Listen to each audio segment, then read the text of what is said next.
ഗസയിലെയും ലെബനാനിലെയും സൈനിക നടപടികളുടെ പശ്ചാത്തലത്തിൽ ഇസ്രായേലുമായുള്ള വ്യാപാര സഹകരണ കരാറുകൾ ഉടൻ അവസാനിപ്പിക്കണമെന്ന് യൂറോപ്യൻ യൂണിയനോട് ആവശ്യപ്പെട്ട സ്പെയിൻ.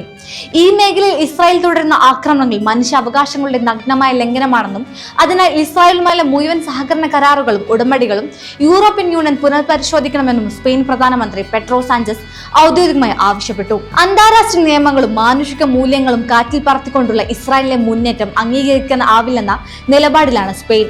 അയർലൻഡും ഇതേ ആവശ്യം നേരത്തെ തന്നെ യൂറോപ്യൻ യൂണിയന് മുന്നിൽ വെച്ചിട്ടുണ്ട്. ഇസ്രായേൽ നൽകി വരുന്ന പ്രത്യേക വ്യാപാര ഇളവുകളും നയതന്ത്ര മുൻഗണനകളും അവസാനിപ്പിക്കാൻ യൂറോപ്യൻ കമ്മീഷൻ തയ്യാറാകണമെന്നാണ് സ്പെയിൻ മുന്നോട്ട് വെക്കുന്ന പ്രധാന ആവശ്യം. ഇസ്രായേലിന്റെ നടപടികളിൽ പ്രതിഷേധിച്ച് അവർക്ക് ആയുധങ്ങൾ നൽകുന്നത് നിർത്തലാക്കണമെന്ന് സ്പെയിൻ നേരത്തെ തന്നെ അന്താരാഷ്ട്ര സമൂഹത്തോട് ആഹ്വാനം ചെയ്തിരുന്നു.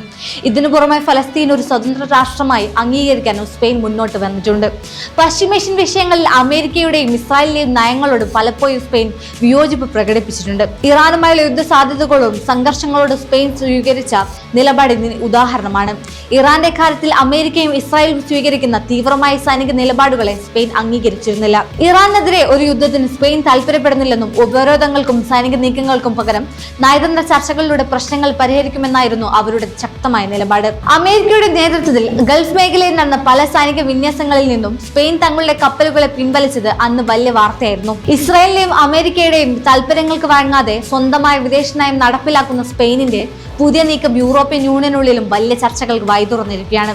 ഗസയിലെയും ലെബനാനിലെയും ജനത നേരിടുന്ന ദുരിതങ്ങൾ അവസാനിപ്പിക്കാൻ ഇസ്രായേലിന് മേൽ സാമ്പത്തിക സമ്മർദ്ദം ചെലുത്തുകയല്ലാതെ മറ്റു വഴികളില്ലെന്ന് സ്പെയിൻ ആവർത്തിക്കുന്നു.